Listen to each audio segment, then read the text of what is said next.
you are starting high school in 1 or 2 more weeks, depending on where you are, then here's what you need to know and how to prepare for it. So often when you think of going to high school, you're scared of this transition between middle school to high school, and you have this perception that it's a really scary thing that you fear.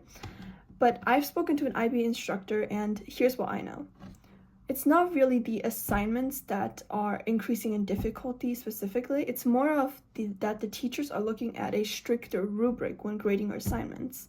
So, for example, this is a middle school IB rubric for a 7 or 8, which is the highest grade for a summative assignment. And this is a high school in 9th grade rubric. So you can see that there are specific details that are increasing, and because they are expecting more in-depth analysis or just in-depth more instructions that they expect from these high schoolers. So for example, if you got a 7 or 8 in middle school, this might be now a 5 or 6 in high school if you submit the exact same work. So it isn't really the assignments that increase in difficulty, it's more of they are looking at it with a more critical eye. So really what you need to know is that you just have to put in more effort and put in more details in it. So for example, if in middle school you only have to define and explain it, then now in high school you need to define it, explain it, and also analyze it in depth and provide evidence. So for example, in an English class, that would be. Obviously, not everything is going to stay exactly the same besides the assignment difficulty.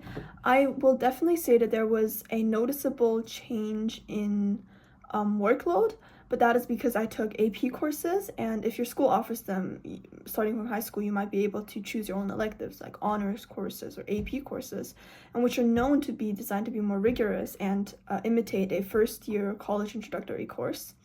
So when we're talking about this, I hope that you have already previewed some of the things holidays, but if you haven't, it's okay because there's still some time left.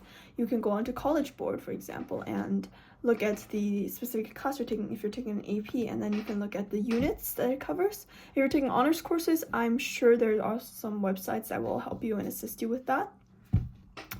For me, I did preview. I got summer homework from my teachers, and they would give me like reading homework or memorizing specific rules for chemistry. Like I took AP Chemistry, AP World History, and AP Computer Science Principles this year.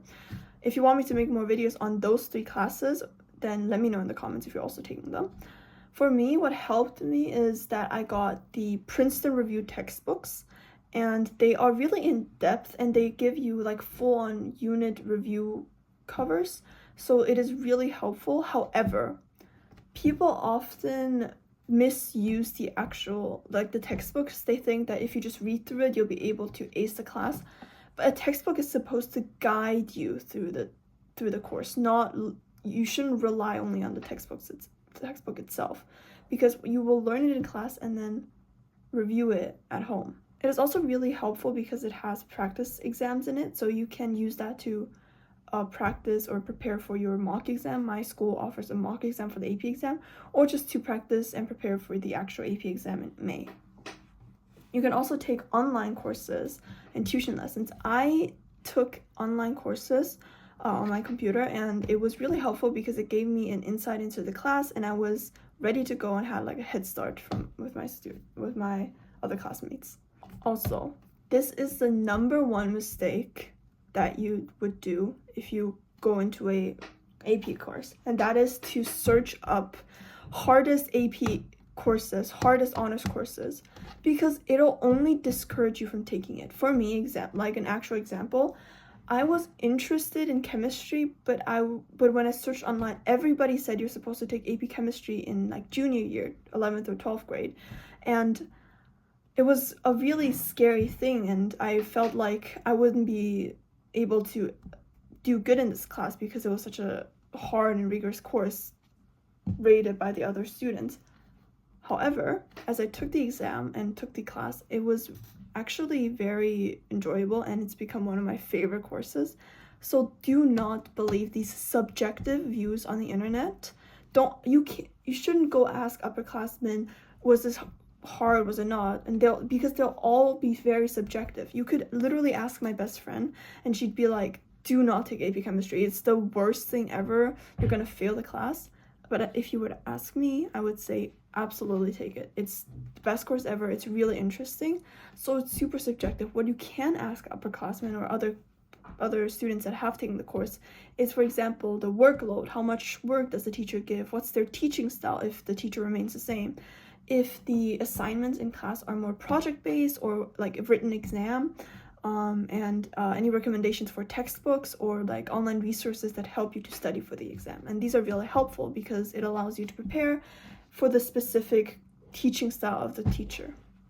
So honestly, if you are interested in it, if you have just any interest but you're scared off by these internet comments, just take it, trust me, because these are so subjective and they might not even apply to you. So I hope you aren't scared to go into high school.